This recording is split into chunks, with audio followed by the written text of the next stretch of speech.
नमस्कार स्टूडेंट्स। आज हम पढ़ेंगे भारतीय संविधान। 26 जनवरी 1950 को स्वतंत्र भारत का संविधान लागू हुआ। संविधान किसी भी देश के नागरिक व मौलिक अधिकारों की अभिव्यक्ति होता है। देश की आर्थिक क्रियाओं को विधि संगत तरीकों से नियंत्रित करता है एवं सभी प्रकार के अपराधों के विरुद्ध व्यवस्था संविधान ही देता है। भारत में संवैधानिक विकास की प्रक्रिया 1773 ईस्वी के रेगुलेटिंग एक्ट को आरंभ हुई। 1885 में कांग्रेस की स्थापना हुई और इसके प्रारंभ 10 वर्षों में संवैधानिक युग के नाम से भी जाने जाते हैं। इसी विकास क्रम में 1909, 1919 और 1935 के अधिनियम आते हैं। 1950 में अस्तित्व में आए भारतीय संविधान के अंतर्गत स्वतंत्रता आंदोलन के दौरान विकसित हुए लोकतंत्रात्मक मूल्य इसके मुख्य बिंदु बन गए थे। 1942 में क्रिप्स मिशन की नियुक्ति के साथ ही संविधान निर्माण की प्रक्रिया प्रारंभ हुई, किंतु ये मिशन असफल रहा। फिर भी इस मिशन का महत्व इस बात में है कि प्रथम बार ब्रिटिश सरकार ने स्वीकार किया था कि संविधान निर्माण का केवल भारतीयों की जिम्मेदारी है, अपितु उनका अधिकार भी है। द्वितीय विश्व युद्ध के बाद मई 1945 में ब्रिटिश सरकार ने भारत के संबंध में एक श्वेत पत्र जारी किया और 19 फरवरी 1946 को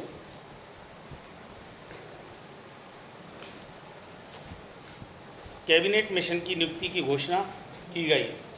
24 मार्च 1946 को कैबिनेट मिशन भारत पहुंचा, जिसमें निम्नलिखित योजना प्रस्तुत की गई। ब्रिटिश भारतीय प्रांतों को मिलाकर भारत एक संघ होना चाहिए, जिसमें राष्ट्र हित केंद्र सरकार व अन्य विषय प्रांतीय सरकारों के पास होने चाहिए। भारत पर ब्रिटिश संप्रभुता की समाप्ति की घोषणा इसमें की गई। देशी रियासतों को संघ में सम्मिलित करने और होने के या स्वतंत्र रहने की छूट दी गई, यानी वो संघ में सम्मिलित भी हो सकते थे भारतीय संघ में, और उनसे भारतीय संघ से अलग भी रह सकते थे।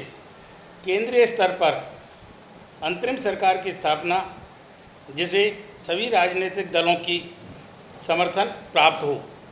मतलब केंद्रीय स्तर पर अंतरिम सरकार की स्थापना, जिसमें सभी राजनीतिक दलों की स्थापना वो सहमति होनी चाहिए। संविधान सभा का निर्माण संविधान बनाने का कार्य करेंगे। कैबिनेट मिशन योजना के अंतर्गत संविधान सभा के निर्माण की योजना प्रस्तुत की गई। इसमें 389 सदस्य प्रस्तावित थे, जिसमें 296 सदस्य ब्रिटिश भारत व 93 सदस्य रियासतों के रखना तय हुआ। जुलाई अगस्त 1946 में संविधान सभा के चुनावों में कांग्रेस को 210 में से 199 सीटें मिली। 9 सितंबर 1946 को संविधान सभा का प्रथम अधिवेशन डॉक्टर सच्चिदानंद जी की अध्यक्षता में संपन्न हुआ। 11 दिसंबर को डॉक्टर राजेंद्र प्रसाद इसके अध्यक्ष चुने गए। दूसरा अधिवेशन 22 जनवरी 1947 को संपन्न हुआ, जिसमें नेहरू जी द्वारा प्रस्तुत संविधान उद्देश्यों को पारित कर दिया गया। तीसरा अधिवेशन 28 अप्रैल 2 मार्च 1947 को हुआ। 29 अगस्त 1947 को संविधान सभा में डॉक्टर BR अम्बेडकर की अध्यक्षता में 7 सदस्यों की एक संविधान निर्माण प्रारूप समिति गठित की गई, जिसने 141 दिनों की बैठक के बाद संविधान की रचना की।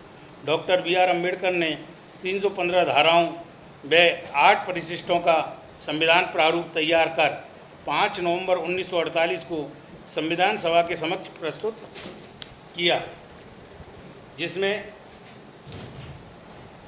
3 बार के वाचन के बाद 395 धाराओं व परिशिष्टों का संविधान 26 नवंबर 1949 को पारित किया गया।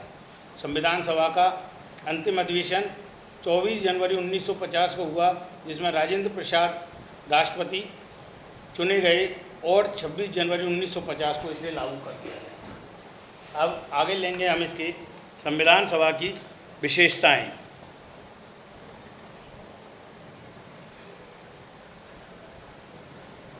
सबसे बड़ी पहली विशेषता, विश्व का सबसे बड़ा संविधान है। भारत के संविधान में विश्व के सभी संविधानों की अच्छाइयों को सम्मिलित किया गया है। इसमें यूएसए के मूल अधिकार यानी संयुक्त राष्ट्र अमेरिका से मूल अधिकार लिए गए हैं, इंग्लैंड से संसदीय प्रणाली ली गई है, आयरिश संविधान से नीति निर्देशक तत्व लिए गए हैं एवं जर्मनी संविधान से आपातकालीन उपबंधों को सम्मिलित किया गया है। यही कारण है कि भारतीय संविधान विश्व का सबसे लंबा लिखित संविधान हो रहा है। दूसरे, इसमें केंद्रीय और प्रांतीय सरकारों के गठन की प्रक्रिया का व शक्तियों का प्रावधान है। तीसरे, भौगोलिक व सांस्कृतिक भिन्नता व अनेकता ने भी इसके को बड़ा बनाया है। अनेक भाषा, धर्म, जाति, उपनीतियों से उत्पन्न व्यवस्थाओं के कारण इसको बड़ा बनाता है। दूसरी विशेषता हम लेंगे प्रस्तावना युक्त संविधान। भारतीय संविधान की प्रस्तावना इसका मूल दर्शन है। इस पर पंडित जवाहरलाल नेहरू ने 13 दिसंबर 1946 को भारतीय संविधान के उद्देश्य संबंधी प्रस्तावना के रूप में प्रस्तुत किया था। इसमें कहा गया और इसके बाद संविधान निर्माण की प्रक्रिया प्रारंभ हुई। इसमें कहा गया कि संविधान सभा में भारत के सभी नागरिकों के लिए सामाजिक, राजनीतिक, सांस्कृतिक, आर्थिक, न्यायिक विचारों, आस्था, अपराध, नारी की अभिव्यक्ति की स्वतंत्रता प्रदान करता है। सभी मामलों में बिना किसी भेदभाव के अवसर की समानता सुनिश्चित की जाती है। इस प्रस्तावना से पता चलता है कि सामाजिक व आर्थिक न्याय को भारतीय संविधान का मूल आधार बनाया गया। तीसरी विशेषता, संप्रभुता संपन्न गणतंत्र की स्थापना।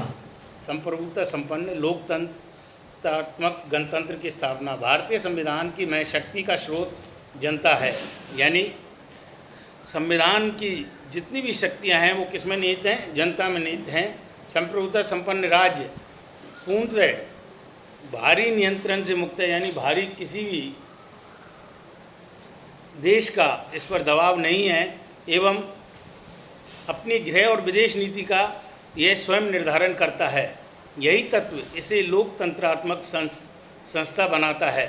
संपूर्ण देश में प्रशासन का संचालन का कार्य जनता के चुने गए प्रतिनिधियों द्वारा किया जाता है। ये प्रतिनिधि संवैधानिक विधि से सरकार का गठन करते हैं। प्रतिनिधियों का चुनाव जनता द्वारा प्रत्यक्ष मतदान द्वारा किया जाता है। चौथा, धर्मनिरपेक्षात्मक एवं समाजवाद। भारतीय संविधान की प्रस्तावना में धर्मनिरपेक्षता को सम्मिलित किया गया है। इसके अंतर्गत किसी भी धर्म को राजधर्म के रूप में मान्यता प्रदान नहीं की गई, यानी भारत का कोई भी धर्म राजधर्म नहीं है। साथ ही सभी धर्मों के साथ समानता का व्यवहार किया जाता है और साथ ही राजनीति में धर्म की भूमिका नहीं है। राजनीति किसी भी धर्म से प्रभावित नहीं होगी। भारतीय धर्मनिरपेक्षता पश्चिमी धर्मनिरपेक्षता से अलग है। पश्चिम में धर्मनिरपेक्षता से तात्पर्य है कि चर्च एवं राज्यों का एक दूसरे के मामले में हस्तक्षेप नहीं करना, जबकि भारत में यहाँ स्वतंत्रता आंदोलन के दौरान हुई सांप्रदायिकता देश के विभाजन का एक प्रमुख परिणाम थी। अतः धर्मनिरपेक्षता शब्दावली राष्ट्रीय एकता एवं अखंडता को बनाए रखने के लिए प्रयुक्त की गई है, जबकि पश्चिमी देशों में ऐसा नहीं है। इसके अलावा समाजवाद शब्द भारतीय संविधान में 42वें संशोधन द्वारा सम्मिलित किया गया है। संविधान की प्रस्तावना में जो सामाजिक आर्थिक न्याय का उल्लेख है उसमें समाजवाद की भावना निहित है। 42वें संशोधन में प्रस्तावना में संशोधन करके लिखा गया है कि हम भारत के लोग भारत को एक संप्रभुता संपन्न, लोकतंत्रात्मक, धर्मनिरपेक्ष, समाजवादी गणराज्य बनाने के लिए दृढ़ संकल्प होकर इस संविधान को अंगीकृत करते हैं, यानी कि स्वीकार करते हैं। समाजवादी एवं धर्मनिरपेक्षवादी संविधान के रूप में स्वीकार किया गया। भारतीय समाजवाद में उत्पादन के साधनों पर सरकारी नियंत्रण पूर्णतः नहीं रखा गया, किंतु वर्तमान में भारतीय संविधान में वर्णित समाजवाद अप्रासंगिक होता जा रहा है। अब तो शिक्षा व स्वास्थ्य जैसे कार्यों को, जो कि लोकतांत्रिक सरकार के जनता के प्रति उत्तरदायी थे, उनको भी निजी क्षेत्र में यानी पूंजीपतियों के हाथ में सौंपा जा रहा है।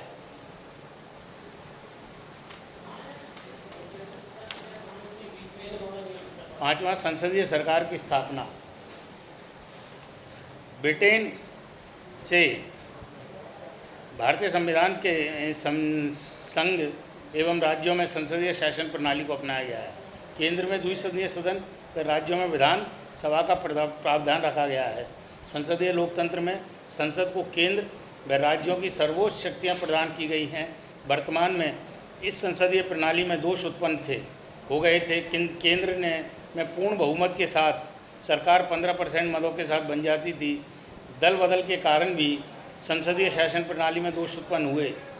1977 में का 52वां संविधान संशोधन इस दल बदल पर रोक लगाने के लिए अप्रभावी सिद्ध हुआ। इसके अतिरिक्त राजनीति में अपराधीकरण, क्षेत्रीय दलों की स्थापना व मतदाताओं की अपरिपक्वता व लालच ऐसे तत्व हैं जो संसदीय शासन प्रणाली को समग्र चुनौती उत्पन्न कर रहे हैं। नमस्कार। शेष कल।